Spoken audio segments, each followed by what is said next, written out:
आजकल हर माता पिता अपने बच्चों को अच्छे से अच्छे स्कूल में पढ़ाते हैं और उम्मीद भी करते हैं कि बच्चा सारा ध्यान पढ़ाई में लगाए, अच्छे नंबर लाए। बच्चे को घर की जिम्मेदारियों से वो दूर भी रखते हैं, सिर्फ हमेशा पढ़ाई का दबाव बनाते हैं।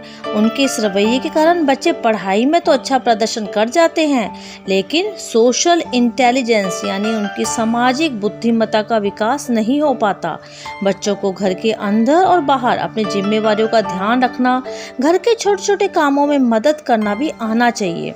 सोशल इंटेलिजेंस कमजोर होने का पता माता पिता को बच्चों की किशोरावस्था में जाकर लगना शुरू होता है। जब वे बच्चे को किसी काम करने के लिए कहते हैं, तब कभी बच्चा उस काम को करने से सीधे मना कर देता है या उसके लिए आनाकानी करता है। पेरेंट्स की बातों पर ध्यान नहीं देता। कई बार ऐसा भी देखा गया है, छोटे छोटे काम करने में अपनी असमर्थता को छुपाने के लिए बच्चा बहुत ज़्यादा गुस्सा, झुंझलाहट भी दिखाता है। इस स्थिति से बचने के लिए बच्चे के लिए जरूरी है कि बच्चे को उनकी उम्र के अनुसार धीरे धीरे जिम्मेवार होना सिखाएं। इसलिए बच्चों से सेल्फ केयर की आदतें जितनी जल्दी हो शुरू कर देनी चाहिए, जैसे समय पर नहाना, अपने अंडरगारमेंट्स की सफाई करना, अपनी स्टडी टेबल, कॉपी किताबों का ध्यान रखना। बच्चे ये काम उत्साह से करते हैं, इसलिए उन्हें इन कामों से जुड़ी छोटी छोटी जानकारियां भी देनी चाहिए। बच्चे को इनका महत्व समझाना चाहिए। रोज़मर्रा के कामों में बच्चे को ज़्यादा विकल्प देने ही नहीं चाहिए और चीज़ों को टालने से रोकना भी चाहिए। इसके अलावा बच्चे के स्कूल और कोचिंग के कारण वीकेंड भी एक ऐसा समय होता है जब आप बच्चे के साथ समय निकालते हैं। ऐसे में हर सदस्य वीकेंड पर घर की सफाई, खाना बनाए, घर के ऐसे काम जो बाहर जाकर करने होते हैं, जैसे सामान लाना, राशन लाना, ऐसे अनेक काम हैं जो बच्चे के साथ हम कर सकते हैं। इसलिए बच्चे को भी इस प्रक्रिया में अवश्य जोड़ें।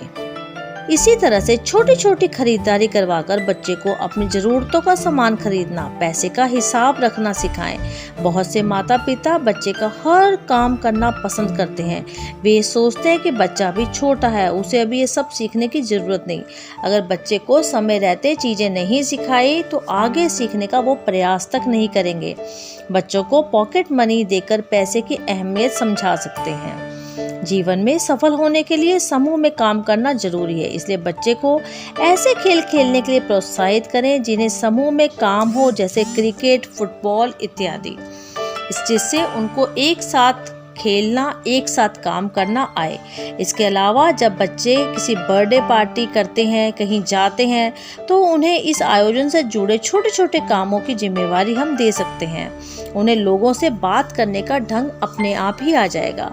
टीनेजर्स में बच्चों के शरीर में बहुत से हार्मोनल परिवर्तन होते हैं, जिसके कारण बच्चे बहुत जल्दी नाराज या खिंचते हैं। इसलिए बच्चे को सिखाते समय इस बात का ध्यान रखें कि उनका मूड अच्छा हो, यानी जब आप उन्हें कुछ बता रहे हो तो उनका मूड अवश्य देखें कि वो सुनने के लिए तैयार भी है या नहीं।